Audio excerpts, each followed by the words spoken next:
Soy Fernando Díaz Villanueva, hoy es 7 de febrero de 2017 y esto es La Contracrónica.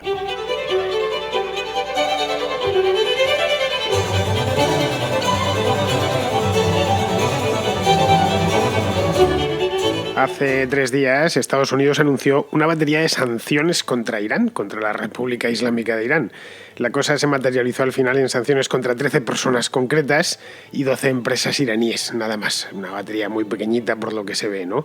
A diferencia de otras medidas de Trump, quiero decir, que ha tomado la Casa Blanca en los últimos días, esta no nos pillaba de sorpresa. La verdad, por lo menos a mí no me pilló de sorpresa. Y de hecho, ni a mí ni siquiera a los demócratas americanos, a prácticamente a nadie, ¿no? A finales de enero, esto sí se dio por la prensa, Irán hizo una prueba con un misil balístico de alcance medio. No sé si alcanzaba como 1000 y pico kilómetros, una cosa así. Algo que estaba, o está, de hecho, prohibido expresamente en el acuerdo conjunto al que llegaron Irán, los Estados Unidos y otros 5 países en el año 2015 de ese acuerdo, y supongo que habréis oído hablar. Ese acuerdo es, según Trump, y lo dijo mucho durante la campaña, el peor acuerdo de la historia. Y no le falta razón, ¿no? Pero es que aunque fuese el mejor tampoco hubiese servido de nada, porque una de las partes, en este caso Irán, lo incumple sistemáticamente, como hemos podido ver el día 29 de enero, que fue el día que lanzó este misil. El acuerdo, que más que malo es pésimo, a poco que bajemos un poco al detalle y leamos no el acuerdo entero, que es una cosa infumable, pero sí lo que se acordó en aquel entonces, sentó muy bien al sector petrolero, a poco que hagamos memoria del año 2015, ya que metió 4 millones de barriles diarios, que es lo que produce Irán ahora mismo, los metió en el mercado de golpe, sin ningún tipo de sanción. Pero Oriente Medio, este acuerdo le sentó algo peor, y no digamos ya a la estabilidad de la región.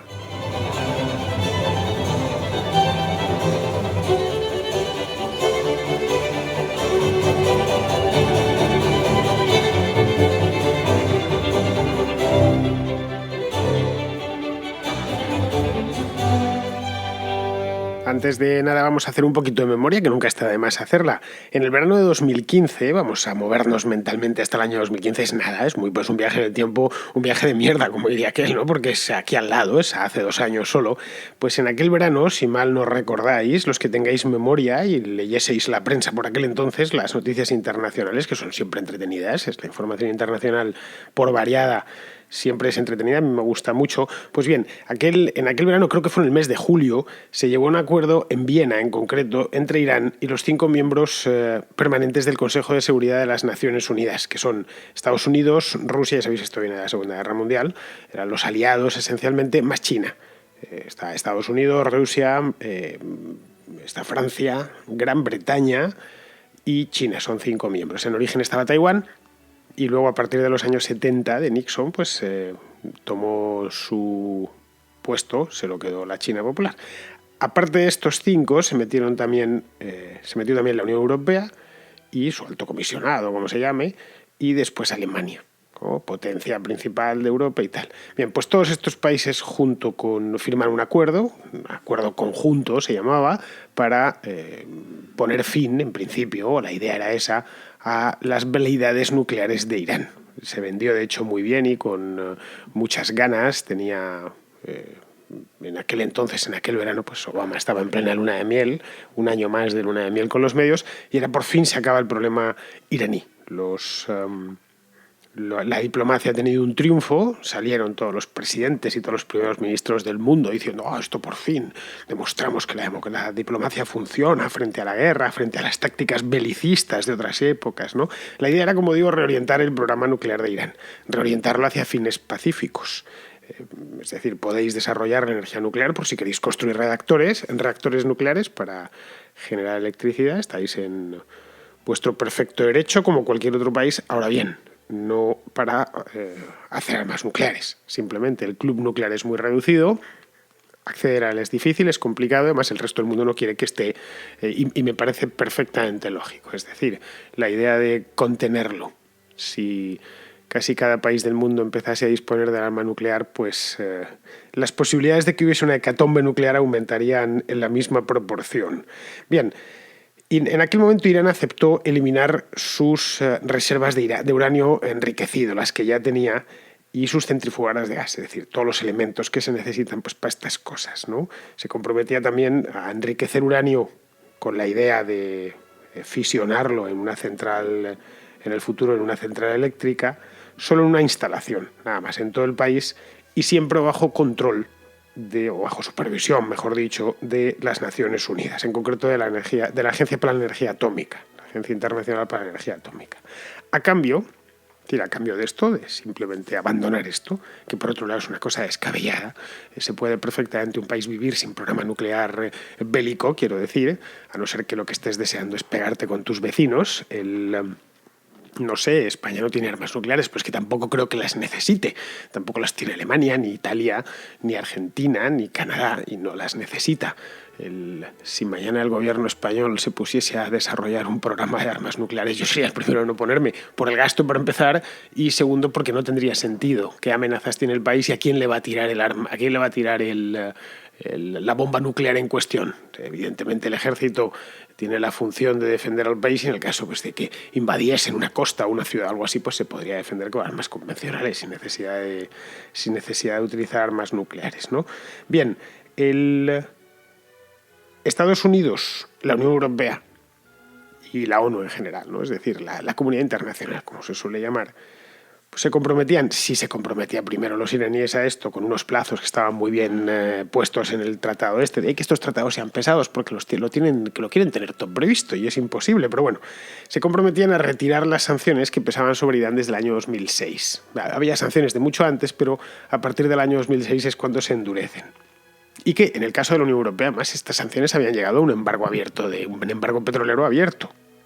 Yo lo recuerdo muy bien, primero porque fue hace poco tiempo y segundo porque supuso para España en concreto, fue muy duro durante pues 1 o 2 meses porque Irán era uno de los principales suministradores de crudo para refinerías españolas. Así que estas tuvieron que andar buscando durante meses proveedores alternativos a toda prisa, que no fuese Irán, pues para poder procesar, para poder refinar ese petróleo y poderlo servir en las gasolineras y hacer fuel oil y estas cosas que sirven las refinerías. Y claro, tenía que venir de otro lado, tenía que venir, qué sé yo, del Chad o de Nigeria o donde fuese, Venezuela, pero no podía venir era un embargo en toda regla, no podía venir de Irán.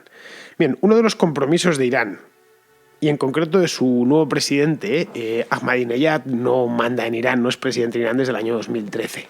Hay un tipo que se llama Hassan Rouhani, lo habréis visto por la televisión, es mayor, de hecho, que Ahmadinejad, pero mayor unos cuantos años. De hecho, Ahmadinejad, yo no sé si hizo la revolución y si la hizo era muy jovencito, pero sí, la hizo de joven. Ahmadinejad debe tener 60 años, más o menos. Este es mayor, no mucho, no es que tenga 30 años más, pero sí era de los que estuvieron más cerca de Khomeini y tal. Sabéis que Irán tiene por un lado un presidente que es elegido y por otro tiene un sistema político un poco enrevesado. Tiene el líder supremo, que ahora es Jamenei, que fue Khomeini en su momento, hasta que se murió en 1989. El líder supremo no se elige, mientras que el presidente sí, igual que el parlamento, eso sí que se elige. Es una mezcla entre... Lo de Irán es un sistema político que es un híbrido entre una democracia al estilo occidental y una teocracia. Si vamos al sistema político puramente, tiene una especie de consejo de expertos. Realmente, al que le guste la politología y los sistemas políticos, es un sistema por lo menos original, desde luego. Se lo inventó Khomeini y los ayatolás en los años 80 y lo siguen teniendo en vigor, a pesar de que hay mucho iraní, evidentemente, pues que no le gusta. Y ha habido manifestaciones a lo largo de los últimos, por lo menos de la última década, un montón de ellas que las han sabido sofocar a tiempo, antes de que la cosa se les desmandase. Pues bien, este hombre, Rouhani, de los compromisos, Rouhani venía como un hombre más de consenso y de diálogo que Ahmadinejad, que ya pues os acordaréis porque estuvo unos cuantos años como presidente de Irán y eran malas caras. Además se hizo íntimo de este hombre de Chávez. ¿Os acordaos? Cuando fue al entierro aquel de Hugo Chávez en marzo del año 2013, que abrazó a la mujer. Bueno, por cierto, eso se organizó un escándalo en Irán de 1000 pares de demonios, porque eso al parecer dentro de la ley islámica que rige en aquel país pues no está permitido. De ahí que este Rouhani tenía un poco como cuando llegó Khatami antes de Ahmadinejad, que el Mohammad Khatami, que era de los del ala, pues a decirse dialogante, no moderada. Pues este Rouhani al parecer lo era, y uno de sus compromisos era dejar de jugar con cohetitos. Bueno, os reintegráis en la comunidad internacional, podéis vender vuestro petróleo, que por cierto tenéis un montón, vendérselo a quien queráis, pero por supuesto se acabó esto de hacer pruebas con misiles balísticos y por supuesto no exportar armas ni meteros en líos más allá de vuestro propio país. Bien, ambas cosas las ha incumplido. Y no una, sino varias veces. El misil que lanzaron el mes pasado era el segundo ya. Hicieron otra prueba similar en el año 2016, hace no sé si 5 o 6 meses. Pero Obama prefirió mirar hacia otro lado. Yo no sé si es porque realmente no le importaba o porque para lo que me queda en el convento, pues no me voy a preocupar por esto. Que el que venga después, él supongo que pensaría, pues hace 5 o 6 meses pensaría que iba a ser Hillary, pues que Hillary arree y que verá ella lo que hace con esto. El hecho es que no era tampoco la primera vez cuando lanzaron este misil. Creo que hay como lanzado una docena de veces. Los últimos 2 años, es decir, desde la firma de este acuerdo conjunto, haciendo bueno aquello de lo que le acusaban los republicanos en Estados Unidos a Obama, de que Oriente Medio le daba igual. Es decir, que su política de apaciguamiento estaba dispuesta a tolerar cualquier cosa.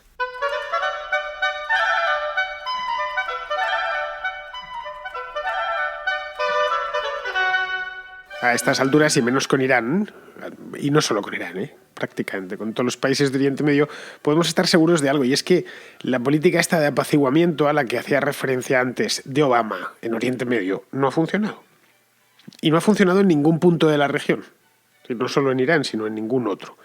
En Irán, de hecho, menos que en ningún sitio, porque le han tomado el pelo de manera descarada. Al menos, nunca llegó a un acuerdo con el Estado Islámico. Cosas de estas, ni con Bashar al-Assad, ni nada por el estilo. Y el otro luego le traicionó, pero es que con Rouhani sí que llegó a un acuerdo. De hecho, este tratado especial empezó a negociarse justo cuando Rouhani llega al poder. Todo lo contrario. Es decir, ha sucedido exactamente lo contrario. Los ayatolás, empezando por el propio Rouhani, llevan 2 años vendiendo todo el petróleo que pueden. Cierto que desde finales de 2014 a la mitad de precio de lo que lo vendían, pero todo el petróleo que pueden, pues para captar todas las divisas posibles en este tiempo. Si nos vamos a la producción de petróleo y a la exportación de petróleo de Irán, al histórico, a los 2 últimos años, pues lo que vemos, y me he ido a mirarlo, lo que vemos y lo que observamos es que han aumentado su producción en 1 millón de barriles al día, desde 2015. Y la han casi cuadruplicado desde el embargo de 2012. La cosa la tienen clara, vamos a aprovechar todo lo que sea y más teniendo el petróleo como lo han tenido muy bajo de precio. La administración Obama, si seguimos tirando el hilo, también permaneció en silencio cuando Irán se metió hasta las cachas en la guerra civil de Yemen, apoyando en concreto a uno de los bandos. Esta de la guerra civil de Yemen no he tenido tiempo de traerme en la contracrónica, pero la cosa está interesante. Es decir, es una guerra muy parecida, en bastantes cosas parecida a la de Siria, y uno de los bandos, el de los hutitas en concreto, son los chiitas yemeníes, pues se ha metido a fondo, exportándoles, entregándoles directamente armas y ayuda militar, que estaba también contemplado en este acuerdo como que no podía hacerlo. Los hutitas, de hecho, son los que van ganando la guerra. Hoy controlan Sanaa, que es la capital de Yemen, y buena parte del país. Es decir, todo lo que es las montañas, ¿no? La parte rica de Yemen, pero otro es un desierto. Es donde ha quedado reducido el gobierno. De hecho, al gobierno lo tienen en jaque. Este gobierno le apoya a Arabia Saudí, le apoya a Siria, el gobierno de Siria, y le apoya Rusia. Como veis, como os decía, el conflicto yemení es bastante parecido al sirio. Yo diría que es un conflicto gemelo al sirio, por lo que no estaría de más que le prestásemos algo más de atención. Yo procuro prestársela a todo. En cuanto veo una noticia o algo relacionado con Yemen, me lo leo. Bueno, así al menos. Voy haciendo archivo, ¿no? Por si la cosa se termina de liar. Pues bien, todo esto estaba sobre la mesa el año pasado, hace 1 año. Estaba sobre la mesa en el mes de febrero de 2016. Y sobre la mesa del despacho Oval, quiero decir. Se sabía perfectamente. Pero Obama no quiso escuchar. Como no quiso escuchar cuando le enseñaron fotos de misiles que estaban lanzando los iraníes y que fotografiaban, en las que habían escrito a mano cosas como borremos o borraremos a Israel del mapa y cosas así, en farsi obviamente, no en español ni en inglés. O cuando barcos americanos, patrullando la costa del Yemen y el estrecho de Bab el-Mandeb, que ya sabéis que eso está, pues, el Cuerno de África está petado de piratas, pues les atacaban desde las costas y les atacaban con armas iraníes. Bien, todo lo más que hacía en estos momentos Obama era anunciar sanciones que luego no llevaba a la práctica. Eso es el mejor de los casos. No sé, podríamos pensar que da igual, que esto es lo mismo, que es intrascendente, que poco importa que Irán apoya a estos o aquellos en el Yemen o que dispare misiles que tienen 1050 kilómetros de alcance y ponga me cago en todos los israelíes, da igual. A fin de cuentas esa región es una locura y es un avispero. Pues, total, a fin de cuentas no es el único que lanza misiles en Oriente Medio, ¿no? Pero es que la cuestión no es esa. La cuestión no es si lanzas misiles o si apoyas a fulano o a mengano. No es esa, ni muchísimo menos. La cuestión es, de nuevo, el programa nuclear. Vamos a ver, si los ayatolás se hacen con el arma atómica, o sea, para ponernos en el peor de los casos, que es lo que se debe poner en una lista internacional siempre. Si en el año 38 se hubiesen puesto en el peor de los casos, no hubiera pasado lo que pasó. Pues bien, si los ayatolás se hacen con el arma atómica, la situación se puede complicar bastante, pero mucho más de lo que nos imaginamos. Porque hay una posibilidad, no sé si alta, pero una posibilidad real, y diría que medio alta, de que los ayatolás la empleen. A veces se nos olvida que Irán es una teocracia. Una teocracia gobernada por fundamentalistas religiosos, obviamente, que se la tienen jurada a otros fundamentalistas religiosos que son los saudíes. Porque realmente gran parte de esta guerra civil dentro del Islam, desde hace años, es esa, es la guerra soterrada que hay entre Irán, el Irán chiita, y la Arabia Saudita sunita. No, salafista, una versión del sunismo ya extremo. Los saudíes a mí no me producen ninguna simpatía, desde luego, pero al menos no disponen del botón rojo, ni han hecho intención de disponer de él. No lo sé, vamos a hacernos una pregunta. ¿Qué pasaría si Irán ataca a Arabia? O a los Emiratos, que los tiene delante. Ahí es donde se produce el 30% del crudo de todo el mundo. Si no es el 30, pues será el 35%. Sí, pero una cantidad importante. Bueno, un tercio del petróleo de todo el mundo se produce ahí, se extrae ahí. Pongamos por caso que esa bomba la dirigen hacia Dubái, o hacia Qatar, o hacia el cargadero de Ras Tanura, que está en la costa del Pérsico saudí. Está eso siempre lleno de petroleros, cargando. ¿Os podéis imaginar el impacto económico que eso tendría? A nivel global, quiero decir. Aparte, claro está, de la masacre en vidas humanas irreemplazables, en toda la zona del Golfo. Pues bien, este escenario, este y no otro, fue el origen de las sanciones y el origen del embargo al petróleo del año 2012. Y el origen de las negociaciones que se demoraron durante un par de años, entre 2013 y 2015. Es decir, estas sanciones no estaban hechas ahí porque la ONU o la Unión Europea o Alemania o Estados Unidos fuesen islamófobos, ni nada por el estilo. De hecho, hasta los demócratas han apoyado. Esto no ha salido mucho en la prensa aquí.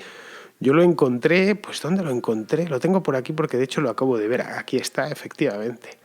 Feinstein, que es una demócrata muy distinguida de California, pues ha apoyado al presidente Trump en el tema este.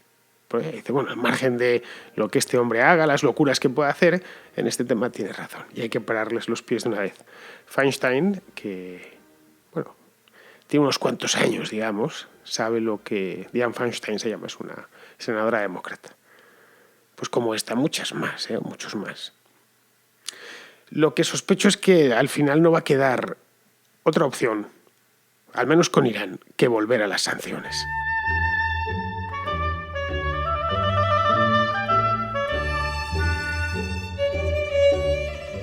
Me envía Rommel un Oyente, una pregunta sobre la Organización de Estados Americanos, la OEA, de la que no es que yo no sepa mucho, es que no hay nadie que sepa mucho de esa Organización de Estados Americanos, que bien podría llamarse Organización de Burócratas Americanos, porque llevan algo así como 60 o 70 años haciendo burocracia. Pero vamos a escuchar a Rommel primero. Me gustaría escuchar tu enfoque acerca, o que abordaras el tema, acerca de organizaciones como la OEA, que son totalmente inoperantes, pero lo más preocupante es que ahora son cómplices de dictaduras emergentes.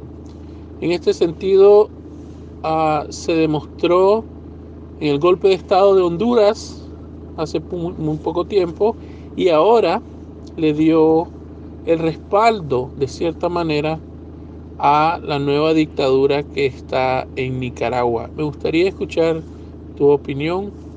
Muchas gracias. Pues eso mismo, Rommel, la OEA no sirve para nada, nunca ha servido para nada. Esto se fundó ¿qué fue? Los años 40, después de la Guerra Mundial, lo fundaron los norteamericanos con la idea de crear una organización internacional que estaban muy en boga en aquella época. Hay organizaciones continentales, está la Organización de Estados Africanos, la Unión Europea se terminó convirtiendo en otra cosa, pero en origen también tenía el mismo planteamiento, países del Pacífico, hay un montón de burocracia internacional a la que dar empleo, un montón de gente que, por cierto, le gusta ganar buen dinero y ganarlo libre de impuestos.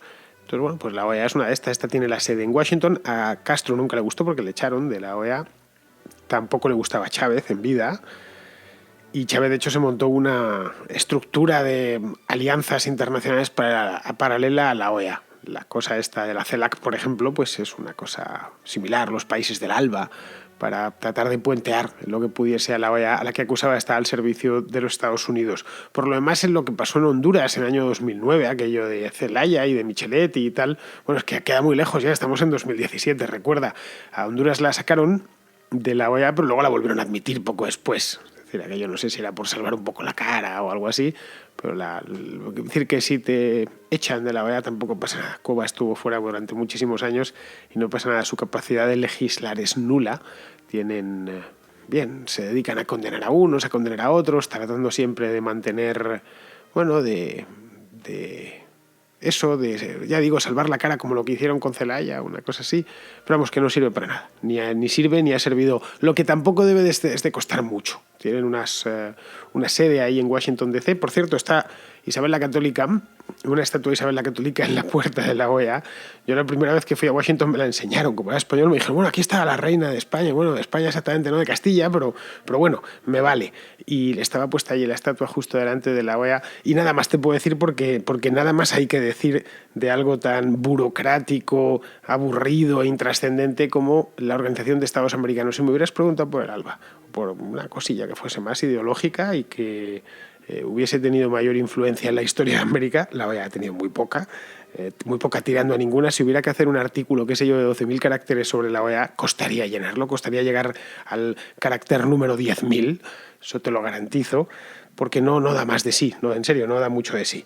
En fin, aparte de esto de Rommel y de la OEA, tengo una cosita por aquí de Daniel, que es de La Coruña, que no es la primera vez que nos envía cositas aquí al programa La Contracrónica.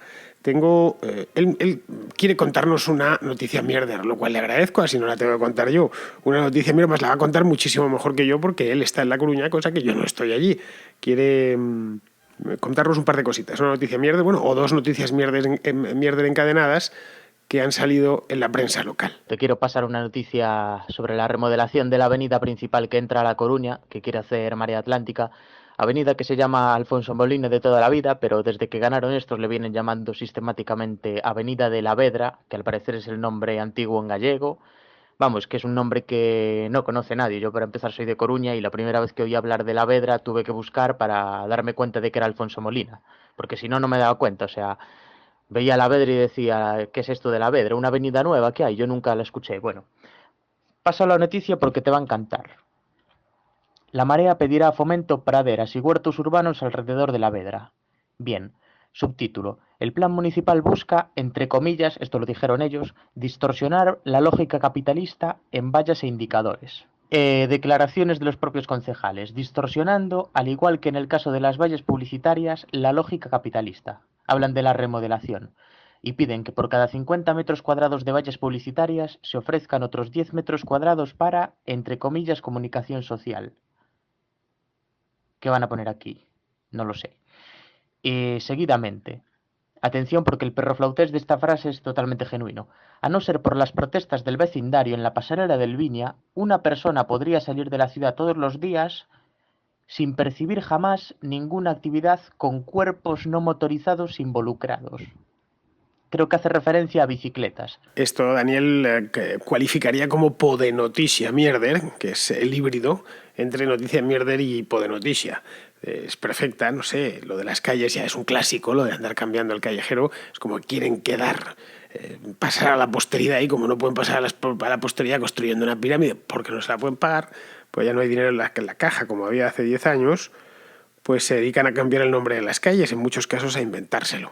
Esto obliga a que si no lo cambian después en la siguiente legislatura, pues quizá nuestros nietos terminarán sabiendo que la calle tal pues se llama de esta manera. Pero bueno, respecto a la podenoticia mierda propiamente dicha, pues eso. Mucha lógica anticapitalista y muy poco seso. A mí esto sinceramente te lo digo, Daniel, esto de los cuerpos no motorizados involucrados me ha matado. Es un perroflautés, pero de altísimo nivel, perroflautés clásico. Es decir, si Tito Livio hubiese escrito en lugar de latín, no hubiese escrito perroflautés, hubiera empleado esta expresión, te lo garantizo. En fin, pues nada, aquí nos quedamos por hoy. Por cierto, antes de irme, os lo quería decir, el día 26 del mes pasado hizo un año la Contracrónica, aunque yo siempre tengo como fecha de inicio el día 1 de febrero, porque lo que hice en enero fue un par de programas de prueba, y a partir de febrero me lo empecé a tomar más en serio, a hacerlo diario y demás. Bueno, la cosa es que como anduve fuera, luego he estado malo, etcétera, pues no había podido conmemorarlo como se merecía la efeméride. Y ayer en mi página web, diazvillanueva.com, pues escribí una anotación al respecto, en el que, bueno, pues os daba las gracias a todos los que habéis estado ahí, los que estáis ahí, bueno, y contaba un poco cómo ha sido este año y cómo hemos llegado a donde hemos llegado. En fin, espero que este primer año de la Contracrónica sea el primero de muchos más que estén por venir. Pues nada, queridos amigos, me despido de vosotros, hasta mañana.